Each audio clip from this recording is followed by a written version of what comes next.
Hello everyone, electrical exam में आपका स्वागत है।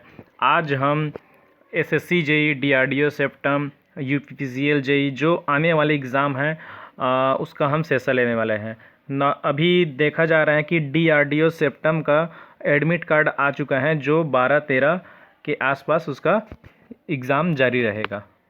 सो आज का फर्स्ट क्वेश्चन देखते हैं। देखिए, आज का फर्स्ट क्वेश्चन क्या बोलते हैं कि 0 to 10 ampere a meter has a guaranteed accuracy of 1% of full scale deflection. ठीक है, यहाँ पर 1% ऑफ फुल स्केल डिफ्लेक्शन जिसका गारंटेड एक्यूरेसी एरर को बोला गया है। तो what will be the limiting error in the reading of 2.5 ampere. देखो, इसमें हमें लिमिटिंग एरर फाइंड करना है। तो लिमिटिंग एरर जो है उसका अगर देखा जाए तो यहाँ पर इसका एक जो मैक्सिमम करंट को शो करता है 0 to 10 एम्पियर, तो मैक्सिमम करंट तो आई मैक्सिमम अपान यहाँ पर जो रीडिंग कितना मेज़र कर रहे हैं ये हमारा तो है रीडिंग करंट को शो करेगा इनटू जो हमारा गारंटेड एक्यूरेसी एरर है इतना का इनटू कर देंगे, ये हमारा परसेंटेज में रहेगा। तो यही से हमारा निकलता है। तो 10/2.5 इंटू 1%, तो ये हमारा कितना आ रहा है, ये ऊपर चला जाएगा तो 25 चौक 100, इसका मतलब होता है 4% हमारा जो होता है एक्यूरेसी जो लिमिटिंग एरर हो जाता है। ओके, देखिए इसका नेक्स्ट क्वेश्चन देखते हैं। ये भी बहुत ही अच्छा क्वेश्चन है। ये इसमें जो है हमारा जो एनर्जी मीटर है वो कौन से कैटेगरी का है इस चीज़ को बताना है। तो एनर्जी मीटर हमारा नॉर्मलता इंटीग्रेटिंग इंस्ट्रूमेंट का होता है, इंटीग्रेट होते रहता है। जो हमारा रीडिंग है, रीडिंग मान के चलो इस महीने 5 यूनिट आया, अगले अगले महीने हमारा होता है 10 यूनिट आ जाएगा, 5 + 5 10 यूनिट, अगले अगले महीना हमारा होता है फिर 5 जोड़ेंगे तो 15 यूनिट आ जाएगा। इसको हम इंटीग्रेट हो रहा है, ये जुड़ रहा है, ऐड हो रहा है नेक्स्ट मंथ। ओके, अब हमारा एक देखते हैं कि इंडिकेटिंग इंस्ट्रूमेंट। इंडिकेटिंग इंस्ट्रूमेंट हमारा होता है वोल्ट मीटर, अमीटर, इस चीज़ को बोला जाता है, वाट मीटर है। ओके, और एक रिकॉर्डिंग इंस्ट्रूमेंट। रिकॉर्डिंग इंस्ट्रूमेंट हमारा होता है XY प्लॉटर होता है जो रिकॉर्ड किया जाता है, जैसे कि CRO है वो, उसको हम रिकॉर्डिंग इंस्ट्रूमेंट बोल सकते हैं। ओके, एब्सोल्यूट इंस्ट्रूमेंट तो अलग ही है जो सबसे स्टार्टिंग का केस होता है। ओके, अभी इसका आगे नेक्स्ट क्वेश्चन देखते हैं। देखिए इसमें कौन सा ट्रू और फॉल्स बोला है। ओके, तो ट्रू और फॉल्स बोला है तो इसके लिए हम देखते हैं कि सबसे पहले तो इसका जो कुछ एक्सप्लेनेशन है उसको समझ लेते हैं। तो यहाँ से हम समझते हैं। ओके, देखिए यहाँ पर मूविंग कॉइल, सॉरी सबसे पहले फर्स्ट इसको देखते हैं। ये मूविंग कॉइल, इसी को हम PMMC बोलते हैं, ठीक नहीं, परमानेंट मैग्नेट मूविंग कॉइल। ये सिर्फ और सिर्फ DC, ओनली DC होता है। और ये जो PMMC होता है इसका जो स्केल है वो लीनियर होता है। ओके, इस चीज़ को याद रखना है, ये लीनियर होता है और सिर्फ इसका DC में ही यूज़ होता है। बाकी जितना अगर देखा जाए ना AC DC ये सभी में यूज़ होता है। और एक इंडक्शन टाइप है, इंडक्शन से ही हमें पता चलता है कि ये AC का ही केस होता है। तो ये सिर्फ और सिर्फ AC में यूज़ होता है। ओके, ये दो चीज़ को हमेशा याद रखना। बाकी AC और DC दोनों में यूज़ होता है, जैसे कि मूविंग आयरन और डायनामोमीटर, ये दोनों AC और DC में यूज़ होता है। ओके, जो डायनामोमीटर है वो हम इसको वाट मीटर के रूप में भी यूज़ करते हैं। ओके, जो और इंडक्शन टाइप जो मीटर है उसको हम एनर्जी मीटर के रूप में यूज़ करते हैं। ओके, ये दोनों चीज़ को याद रखने वाली चीज़ है। बाकी अमीटर वोल्ट मीटर तो नॉर्मलता सभी जगह यूज़ करते हैं। ओके, अब हम इसको देखते हैं, ये वाला पॉइंट को। ओके, हम क्या बोले थे कि मूविंग कॉइल, यहाँ पर मूविंग कॉइल इसका मतलब होता है PMMC, ठीक नहीं, ये जो है DC में यूज़ करता है, ये बिल्कुल सही है। ओके, मूविंग आयरन बोला है, मूविंग आयरन इसका मतलब AC DC दोनों यूज़ होता है। नॉन लीनियर बोला है, ये भी बिल्कुल सही है, ये सिर्फ लीनियर यूज़ होता है, बाकी सब नॉन लीनियर यूज़ होता है। ओके, अब यहाँ पर मूविंग कॉइल इसका मतलब PMMC यहाँ पर होता है रेक्टिफायर, ठीक नहीं, तो PMMC का ही एक रूप है, ये भी एक लीनियर स्केल होता है। ओके, ये भी बिल्कुल सही है, PMMC का ही एक रेक्टिफायर रूप है जो लीनियर होता है। ओके, अब यहाँ पर मूविंग आयरन बोला है। ओके, मूविंग आयरन, तो मूविंग आयरन एसी और डीसी दोनों में यूज़ होता है, लेकिन इसमें सिर्फ और सिर्फ एसी का ही केस बोला है, इस वजह से ये जो फोर्थ आंसर गलत हो जाता है। ओके,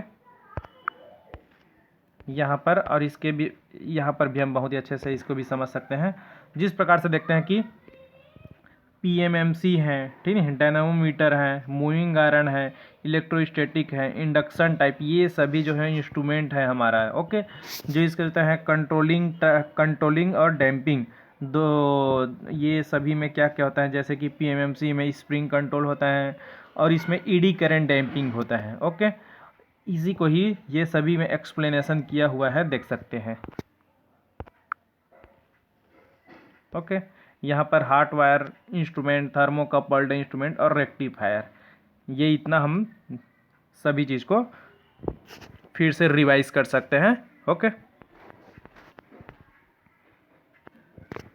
अब देखते हैं हम यहाँ पर a measuring instrument that usage gravity control बोला है, gravity control for applying the controlling torque can only be used in the position. देखो हमारे जो ग्रेविटी कंट्रोल में जो कंट्रोलिंग टार्क है वो कौन से पोजीशन पे होता है, उसी को ही बोला है।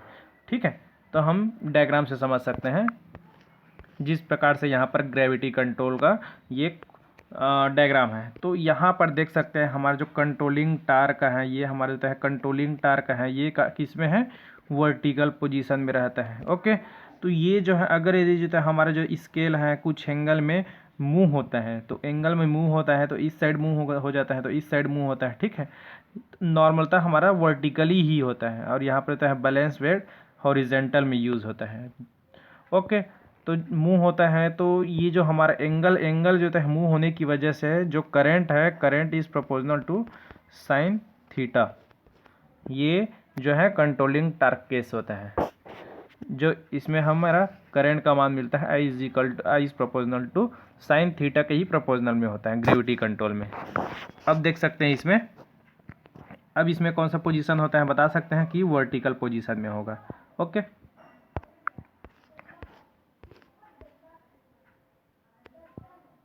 ये भी क्वेश्चन बहुत ही अच्छा है।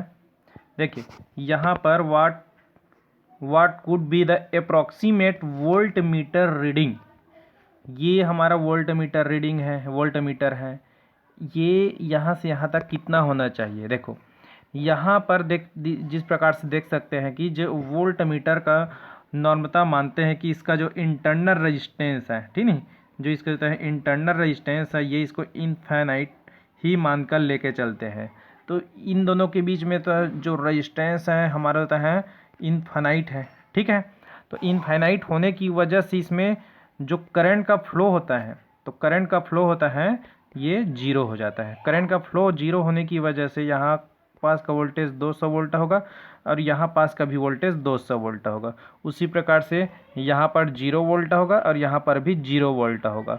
तो वोल्ट मीटर में अप्रॉक्सीमेट जो वोल्ट मीटर है वो हमारा उसमें वोल्टेज कितना प्राप्त होगा, 200 वोल्ट। तो 200 वोल्ट हमारा फाइंड हो जाता है। ओके, इसका आगे क्वेश्चन देखते हैं। देखिए ये क्वेश्चन है हमारा होता है थर्मल पावर प्लांट से संबंधित।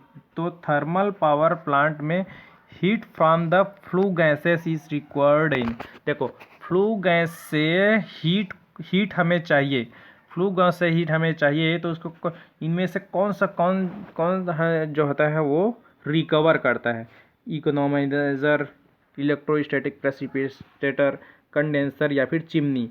तो जिस प्रकार से डायग्राम में हम देख सकते हैं, ये हमारा जो डायग्राम है कंप्लीट लेआउट डायग्राम, तो देखते हैं कि हम इसको अच्छे से बहुत ही अच्छे बारीकी से समझ लेते हैं। ठीक है,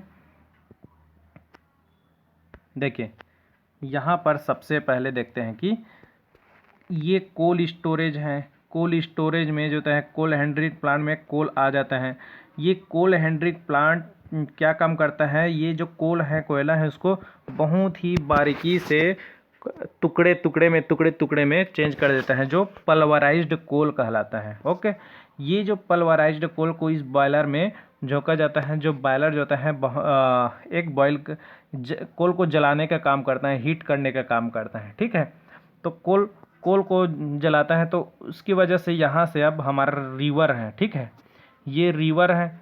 अब ये रिवर से हमारा पानी आता है इस साइड, यहाँ से आ गया, यहाँ से फीड वाटर आता है, फीड वाटर से देख सकते हैं कि यहाँ से फीड वाटर जो है हमारे तो इकोनोमाइजर में क्या करता है, जो फीड वाटर में जो फीड वाटर है उसको हीट करने का काम करता है। ये इकोनोमाइजर का काम हमारा होता है, फीड वाटर को हीट किया तो यहाँ पर वाटर हीट हो गया, वाटर अब यहाँ से जो है वाटर आता है, ठीक नहीं, या इस बॉयलर में आ जाता है।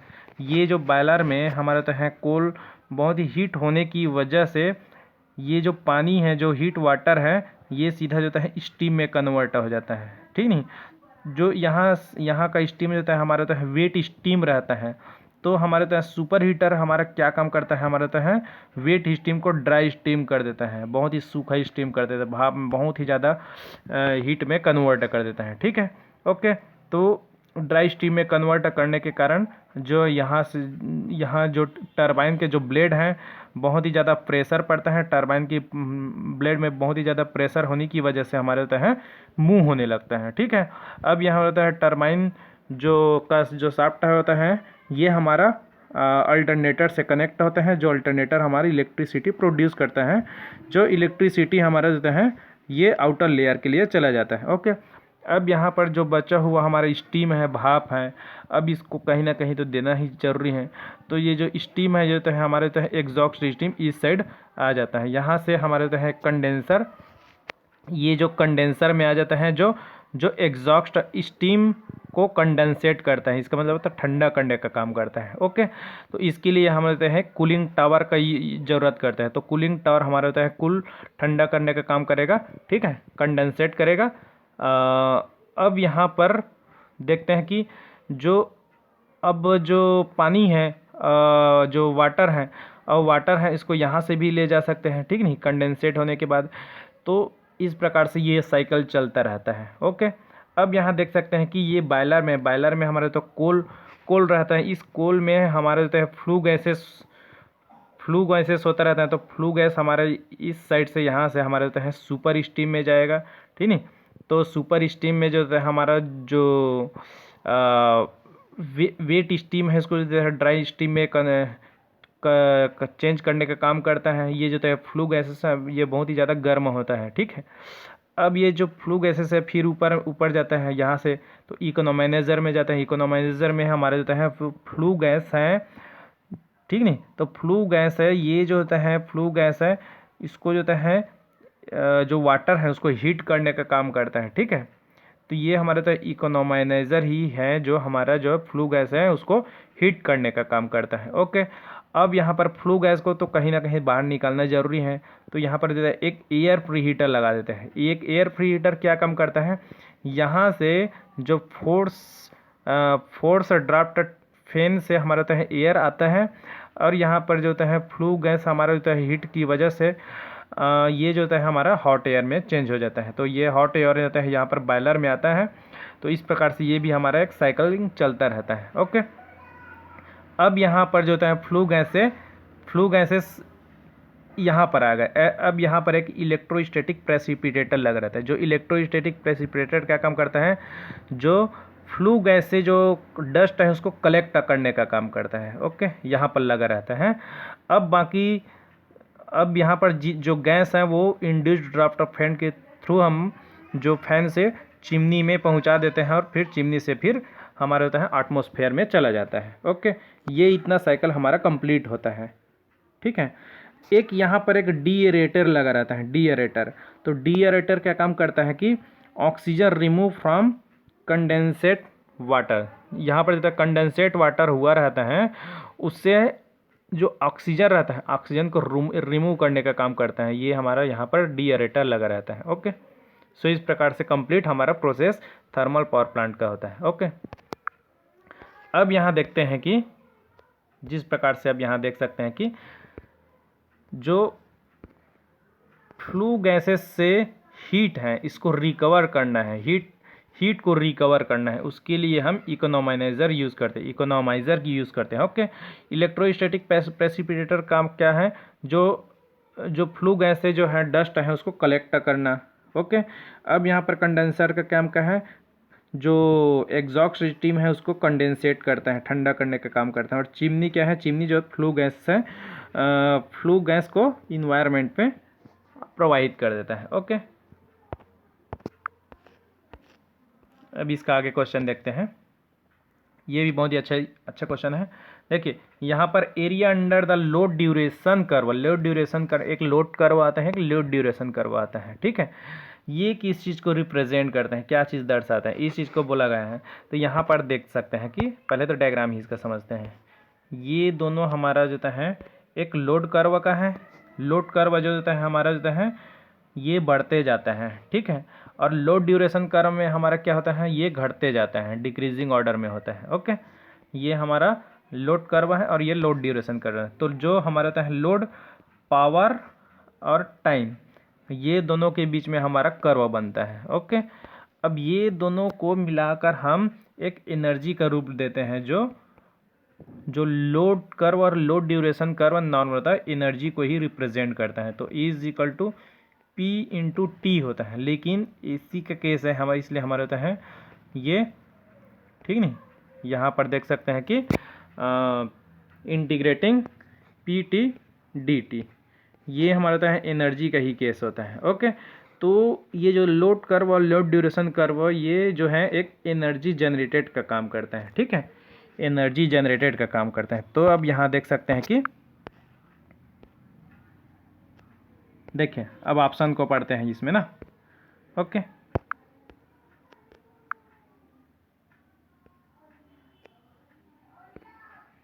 यहाँ पर क्या लिखा है कि इन, ठीक है, एवरेज लोड लिखा है, average load of the system, ये बिल्कुल गलत है। हम एनर्जी बोले हैं, E इज इक्वल टू, ठीक है, integrated P T D T. Okay, अब यहाँ पर बेस लोड बोला है, ये भी गलत है।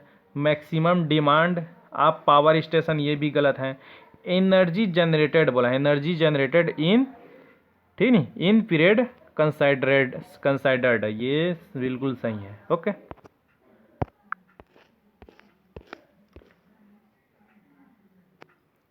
देखिए अब यहाँ पर देखते हैं कि shunt reactor, shunt reactor, sub station में शंट रिएक्टर है। शंट रिएक्टर क्या चीज़ करता है, क्या चीज़ दर्शाता है, तो हम समझ सकते हैं इस कुछ कुछ जो है इसमें शंट रिएक्टर है, सीरीज रिएक्टर है, सभी चीज़ को समझते हैं बहुत ही अच्छे। नॉर्मलतः इसमें जो है 4 प्रकार का केस होता है। क्या क्या चीज़ केस होता है, सीरीज रिएक्टर, सीरीज कैपेसिटर और शंट कैपेसिटर, और एक शंट रिएक्टर और एक शंट कैपेसिटर। ये जो है होता है सीरीज कंपनसेशन और शंट कंपनसेशन, ये सभी का एक टाइप्स हैं। ओके, तो सबसे पहले तो सीरीज रिएक्टर देखते हैं। तो सीरीज रिएक्टर में क्या होता है, इस चीज़ को देखते हैं, ठीक है। ये हमारा सीरीज रिएक्टर, सीरीज रिएक्टर में क्या होता है कि थोड़ा सा इसको बढ़ा लेते हैं, ठीक है। अब सीरीज रिएक्टर में क्या होता है कि जो अगर यदि ये हमारा सप्लाई है, भी ये सप्लाई है, ये सप्लाई है, ये हमारा होता है लोड है, ठीक है। अगर यदि ये बीच में कहीं शॉर्ट सर्किट हो जाता है, शॉर्ट सर्किट इसका मतलब होता है अर्थ हो जाता है, ठीक नहीं। तो शॉर्ट सर्किट के केस में सीधा डायरेक्ट सिस्टम को ही फॉल्ट कर देगा, या फिर कहीं शॉर्ट हो जाएगा, कहीं भी हो जाएगा, ठीक है। तो ये शॉर्ट सर्किट है, इसी को ही हम रिमूव करना है। ये शॉर्ट सर्किट को रिमूव करने के लिए हम क्या करते हैं, जो सीरीज़ में, ठीक है, लाइन के सीरीज़ में हम एक सीरीज़ इंडक्टर का यूज़ करते हैं। ओके, उसी को ही हम सीरीज़ रिएक्टर करते हैं। इसका मतलब होता है फॉल्ट करंट को रिमूव करने के लिए, या फिर फॉल्ट करंट को मिनिमाइज़ करने के लिए, ठीक है। तो इसी को ही बोला है कि मिनिमाइज द फॉल्ट करंट, ठीक है, limit short circuit current level, और एक स्मूथ वेव शेप देता है। ओके, जो वेव शेप है वो हमारा एक स्मूथली देता है, ठीक है। ये हमारा तो है सीरीज रिएक्टर का काम होता है। अब सीरीज कैपेसिटर का काम देखते हैं। यहाँ पर सीरीज कैपेसिटर में क्या होता है कि देखिए यहाँ पर सीरीज कैपेसिटर, ये जो है विल द कलर चेंज, ठीक है। सीरीज कैपेसिटर में क्या होता है कि अगर यदि देखते हैं कि जो क्या बोलते हैं कि हमारे जो है सप्लाई है, ठीक नहीं। अगर यदि लाइन जो होता है बहुत ही लॉन्ग है, बहुत ही ज़्यादा लंबा है, ठीक नहीं, लॉन्ग ट्रांसमिशन लाइन है, तो लॉन्ग ट्रांसमिशन लाइन में हमारा क्या होता है कि सीरीज़ में एक इंडक्टर फॉर्म जनरेट होता रहता है, ठीक है। तो सीरीज़ में इंडक्टर फॉर्म जनरेट होता रहता है, ये हमारा होता है एक लॉस करने का काम करता है। इसका मतलब होता है वोल्टेज ड्रॉप करने का काम करता है, ठीक है। तो यही जो होता है वोल्टेज ड्रॉप को हमें रिमूव करना है। तो वोल्टेज ड्रॉप को रिमूव करने के लिए जो ट्रांसमिशन लाइन के सीरीज़ में कैपेसिटर का यूज़ करते हैं, इसी को ही हम सीरीज़ कैपेसिटर कहते हैं, ठीक है। तो यहाँ पर देख सकते हैं कि जो यहाँ पर लॉस हो रहा था, तो लॉस को रिड्यूस करता है, ठीक नहीं।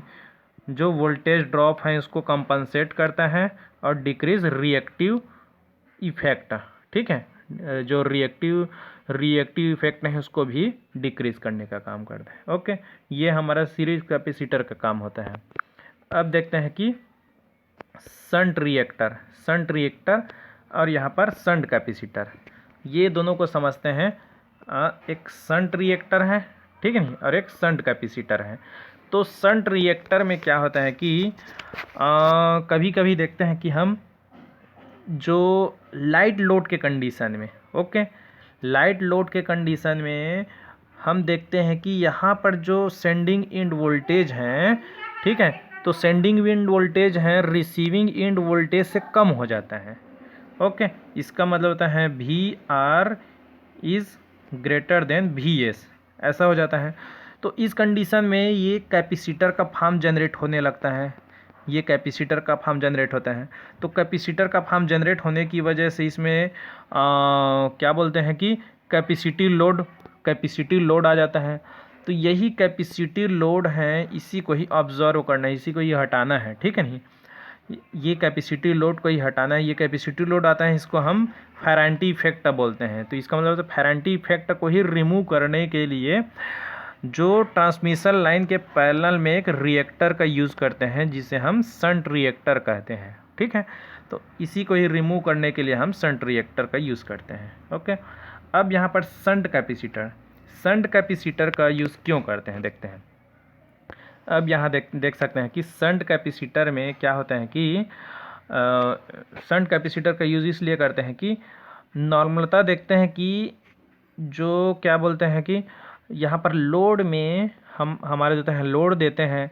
लोड कभी कभी इंडस्ट्रियल लोड होने की वजह से, या फिर होता है इंडस्ट्रियल या फिर वेल्डिंग है, ठीक है, वेल्डिंग वाले होने की वजह से यहाँ पर होता है मोटर जनरेटर ये सब चलाते हैं। तो इसकी वजह से हमारा होता है इंडक्टर में बहुत ज़्यादा होता है लैगिंग का कंडीशन आ जाता है। इसका मतलब होता है पावर फैक्टर इसका बहुत ही कम हो जाता है। नॉर्मलता 0.66 से हो जाता है, 0.7 हो जाता है। तो क्या होता है हमारा होता है वोल्टेज पावर फैक्टर जो होता है हमारा बहुत ही कम होता है। तो इसी पावर फैक्टर को ही इम्प्रूवमेंट करना है, ठीक नहीं। पावर फैक्टर को इम्प्रूवमेंट करने के लिए हम एक कैपेसिटर का यूज़ किया जाता है। जो ये जो हमारे कैपेसिटर है वो एक लीडिंग VAR प्रोवाइड करता है, ठीक है। ये हमारे होता है लीडिंग VAR प्रोवाइड करता है। और ये जो इंडक्टर है इसको क्या डिलीवर करता है, एक लैगिंग VAR डिलीवर करता है, और जो इसका जो है वोल्टेज रेगुलेशन का बेस्ट हो जाता है। ओके, सो इस प्रकार से हम सभी को समझ लिए हैं। अब यहाँ पर देखते हैं इसमें बोला क्या है। यहाँ पर शंट कैपेसिटर का बोला है, तो शंट कैपेसिटर में हम लास्ट देख सकते हैं कि कंजप्शन लैगिंग VAR गलत है, ठीक नहीं। डिलीवर लैगिंग VAR ये बिल्कुल सही है। कंज्यूम एक्टिव पावर ये गलत है। और डिलीवर एक्टिव पावर तो हो ही नहीं सकता है, VAR ये मेन चीज़ है। ओके, तो ये भी नहीं हो सकता है, तो ये सेकंड हमारा सही हो जाता है। ओके, यहाँ पर अब आगे नेक्स्ट देखते हैं। देखिए ये है हमारा एक कैपेसिटर का एक डेरिवेटिव फार्मूला है, डेरिवेटिव केस है, ठीक है। तो यहाँ पर देखते हैं कि एक the plate area of the parallel plate capacitor is 0.01, ठीक है। ये हमारा एक एरिया ए दिया है, ए का मान कितना है 0.01 मीटर स्क्वायर, ठीक नहीं। डिस्टेंस बिटवीन द प्लेट, इसका मतलब डी का मान क्या दिया है 2.5 सेंटीमीटर, तो सेंटीमीटर इसको हम मीटर में चेंज कर लेते हैं तो -2 मीटर, ठीक है। If the insulating medium is air, इसका मतलब म्यू आर का मान क्या है 1 है, ओके। तो कैपेसिटेंस फाइंड करना है, सी फाइंड करना है, ए डी और म्यू आर, तो इसके केस में हम क्या देखते हैं mu 0 mu R A by D, ये हमारा फार्मूला होता है, ठीक है। अब म्यू आर का मान क्या होता है 8.85, ओके, 54 इंटू 10 की पावर -12, ये हमारा म्यू आर का मान होता है इंटू 1, और ए का मान क्या है हमारा 0.01 है, यहाँ पर इसको यह 0.01 अपान डी का मान क्या है 2.5 इंटू 10 की पावर -12, ठीक है। सॉरी 2 की पावर -2 10 की पावर -2। जब ये सभी को हम कंप्लीट सॉल्व करेंगे तो इसका हमारा फाइनल मान क्या आता है 3.54 इंटू 10 की पावर -12, ओके, ठीक है। ये इतना हमारा फैराड आता है, ठीक है। तो 3 हमारा आंसर आ जाता है।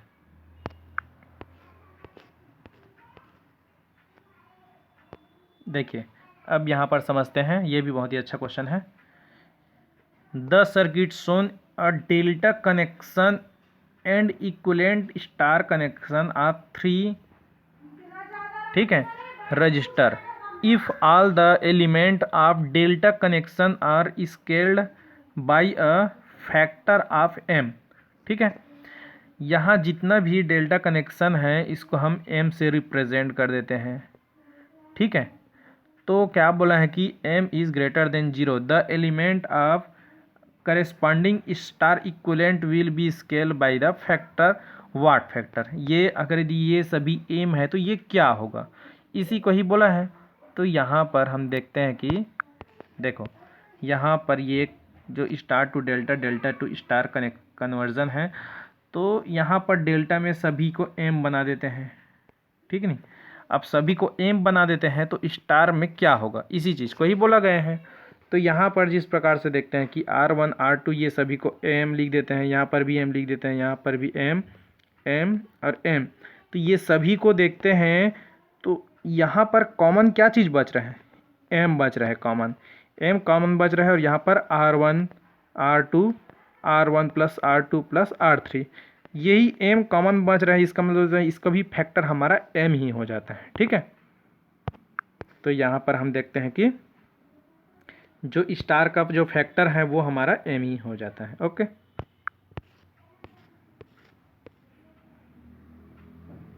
इस क्वेश्चन को देखते हैं, ये हमारा क्वेश्चन एट 300, ठीक है, at 300 kelvin the temperature coefficient of resistance इतना है, ठीक है, एंड इट्स रेजिस्टेंस ये है, तो what will be the resistance of. देखिए अगर यदि ये जो हमारे है जो आर रिफरेंस मान लेते हैं, ये हमारा कितना है 1 ओम है, ठीक है। 1 ओम के केस में हमारा जो जो क्या बोलते हैं कि जो ये है, ठीक नहीं, टेम्परेचर है 300 केल्विन है, ठीक है। और यहाँ पर हमारा होता है अल्फ़ा का मान क्या है 0.00125 है, ओके। तो आर का मान फाइंड करना है जब T is equal to 1100 kelvin हो जाता है तब के कंडीशन। तो ये सभी का कंडीशन है, तो इसको इस फार्मूला में रख देंगे, ये इस फार्मूला में रखेंगे तो हमारा क्या आ जाएगा 1 प्लस 0.00125, ठीक नहीं, 1100 माइनस 300, ओके।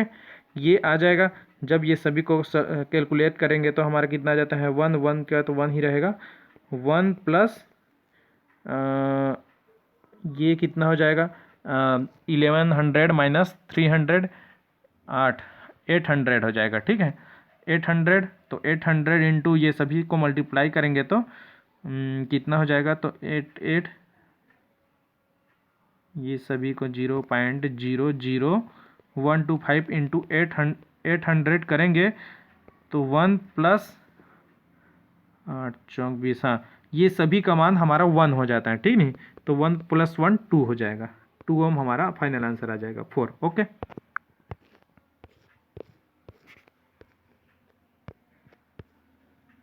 देखिए इस क्वेश्चन को देखते हैं हम।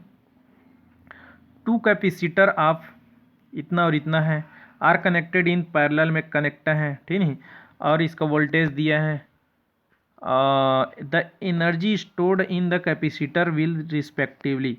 देखो एक दो कैपेसिटर है, ओके, और ये कितना है, ये हमारा है 100 वोल्ट से कनेक्टेड है, एक 2 माइक्रोफैरड का, एक 4 माइक्रोफैरड का, ठीक है।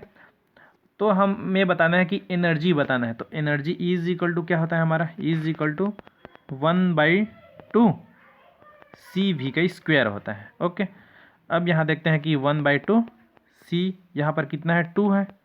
ओके, 2 माइक्रोफैरड है, इसका मतलब है 2 × 10 की पावर मिली माइक्रो 6 इंटू 100 का स्क्वायर, ठीक है।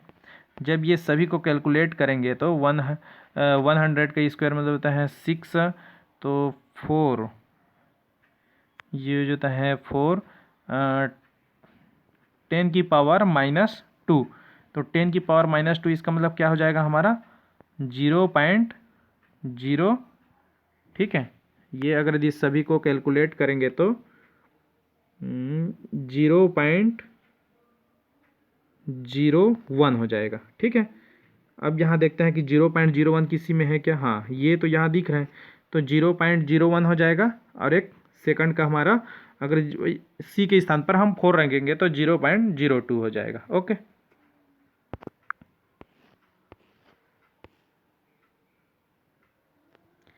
देखिए ये क्वेश्चन को देखते हैं। द 3 बल्ब गिव, ये इतना तीनों बल्ब दिया है, ठीक है।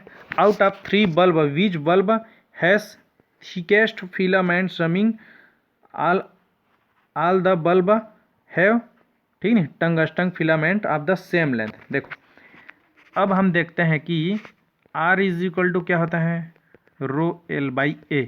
ओके, अब यहाँ पर जो लेंथ है इसको सेम कर दिया है, तो लेंथ सेम कर दिया है, इसका मतलब इज प्रोपोर्शनल टू A, ठीक है।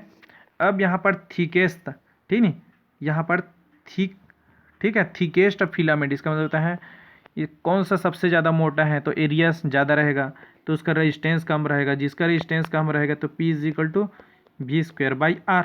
ओके, तो यहाँ पर देख सकते हैं कि रेजिस्टेंस कम रहेगा, उसका रेजिस्टेंस रहेगा, उसका पावर ज़्यादा रहेगा, तो पावर किसका ज़्यादा है हमारा, जो है 8 वाट का ज़्यादा है, तो 8 वाट हमारा आंसर आ जाएगा। ओके,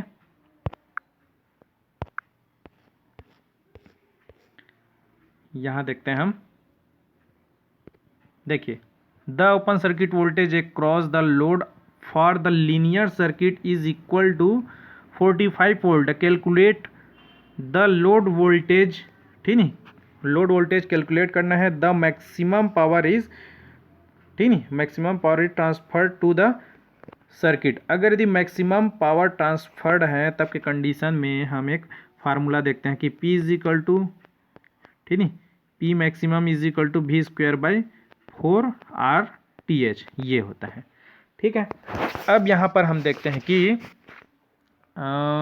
थेवेनिन इक्विवेलेंट बनाते हैं। सबसे पहले तो VTH, ठीक है, ठीक है, RTH, फिर RL। अब इसमें हम देखते हैं कि जो हमारे होता है वोल्टेज कितना है, 45 है। अब यहाँ पर RTH और RL बराबर होता है,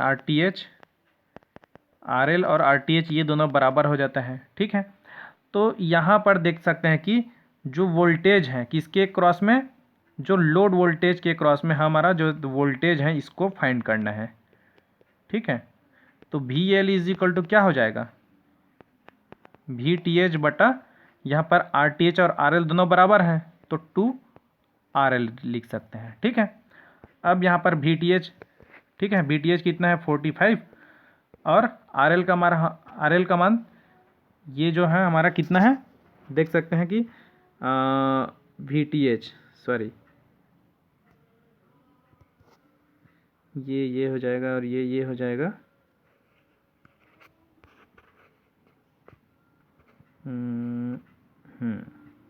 अच्छा, ठीक ठीक। तो यहाँ पर देता है थेवेनिन्स इक्विवेलेंट लगाते हैं, तो थेवेनिन्स इक्विवेलेंट में देता है अप्लाई एक केवीएल होता है, केसीएल होता है, ठीक है। तो यहाँ पर देता है VTH RL होगा, ठीक है नहीं, VTH RL बटा 2 RTH प्लस RL, मतलब RL प्लस TH, इसका मतलब होता है 2 RL। तो यहाँ पर RL और 2 RL, ये दोनों हमारा RL कट जाता है तो 45/2, ये कितना हो जाएगा हमारा 45/2 हमारा होता है 22.5 हो जाएगा। ओके, यहाँ पर हम थोड़ा मिस्टेक कर दिए थे। VL is equal to VTH into RL बटा 2 RL हो जाएगा, क्योंकि RL is equal to RTH हो जाता है इस वजह से। Okay,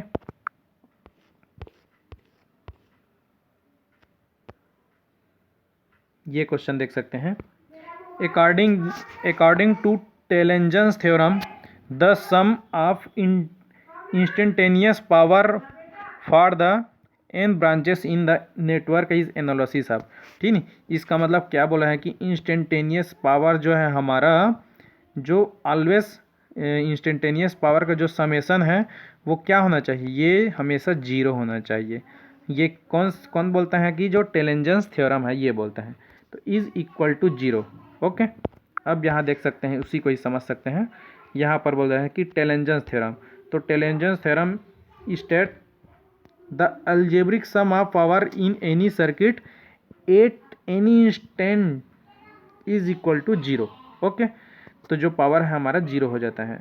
note, regardless of type of nature Tellegen's theorem is applied to any network, ठीक नहीं, any network node up of, ठीक नहीं, लम्ड बाई टर्मिनेट एलिमेंट। तो यहाँ पर लीनियर है, नॉन लीनियर है, ठीक है, यूनिट डायरेक्शनल है, बाई डायरेक्शनल है, टाइम वेरिएंट और टाइम इनवेरिएंट, ये सभी में जो है हमारा फॉलो हो जाता है जो टेलेंजन्स थ्योरम है। ओके, सो इस प्रकार से देख सकते हैं कि आई के भी के का जो समेसन है इज इक्वल टू 0 हो जाएगा, ठीक है। यहाँ पर हम जो हैं इसको जो है वेरीफाई भी किए हुए हैं। ओके,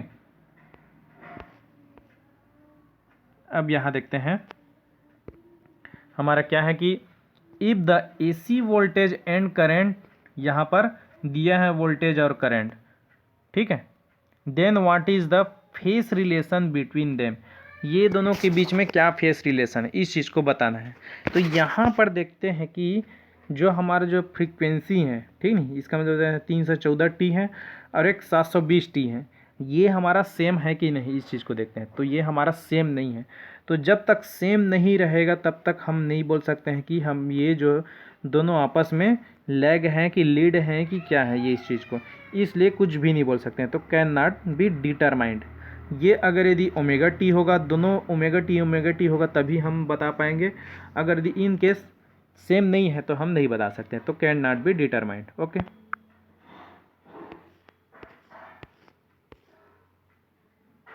यहाँ देखते हैं कि wave form. Okay, determine frequency को फाइंड करना है, तो हम जानते हैं कि F is equal to 1/t होता है। तो यहाँ हम देख सकते हैं कि टी क्या चीज़ है, यहाँ से वोल्टेज और टाइम के रिस्पेक्टेड में है।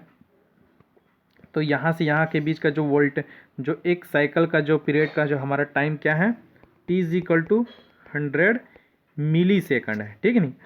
अब 100 मिली सेकंड है, इसका मतलब होता है 100 इंटू 10⁻³ सेकंड, ठीक है। अब यहाँ देख सकते हैं कि 10 के ये कट जाएगा तो 0.1 सेकंड।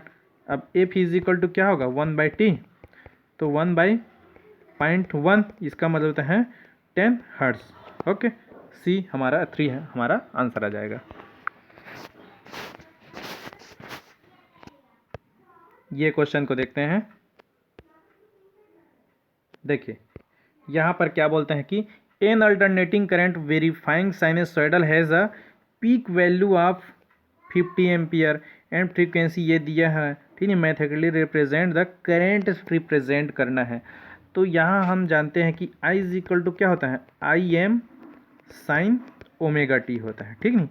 तो यहाँ पर IM इसका मतलब होता है पीक करंट दिया हुआ है, IM का मान दिया हुआ है 50 दिया हुआ है, तो यहाँ पर 50 के बाद साइन है, ठीक नहीं, तो 50 के बाद साइन कहाँ पर है, ये तो 2 है इसलिए ये गलत हो जाएगा। यहाँ पर 50 नहीं है, ये भी गलत हो जाएगा। ये √2 है, ये गलत हो जाएगा। 50 के बाद हमारा साइन है इसलिए ये 4th हमारा आंसर आ जाता है। ओके,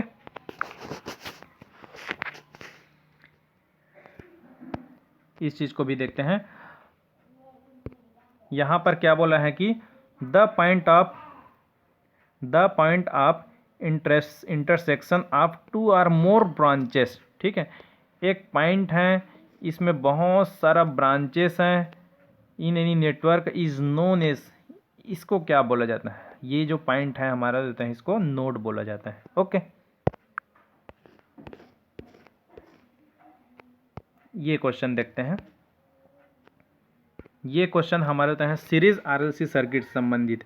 तो इसमें R का मान दिया हुआ है और एक सेल का मान दिया हुआ है और कैपेसिटिव रिएक्टेंस का मान दिया हुआ है और वोल्टेज का मान भी दिया हुआ है। तो करंट का मान फाइंड करना है।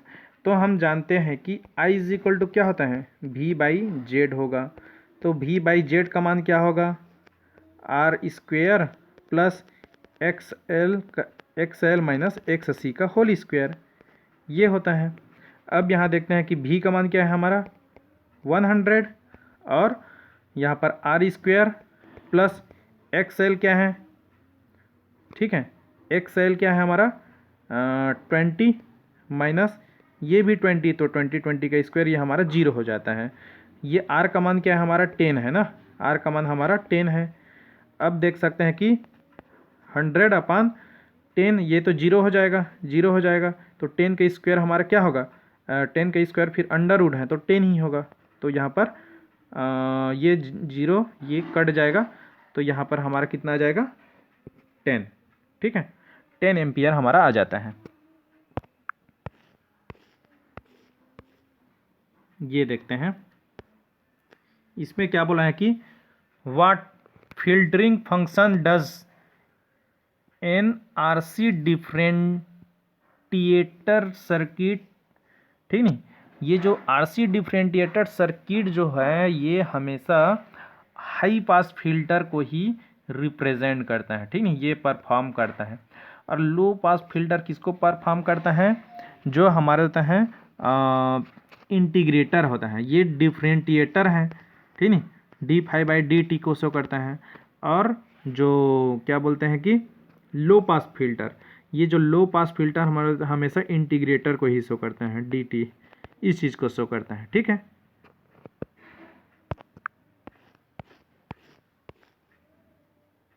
ये क्वेश्चन देखते हैं हम।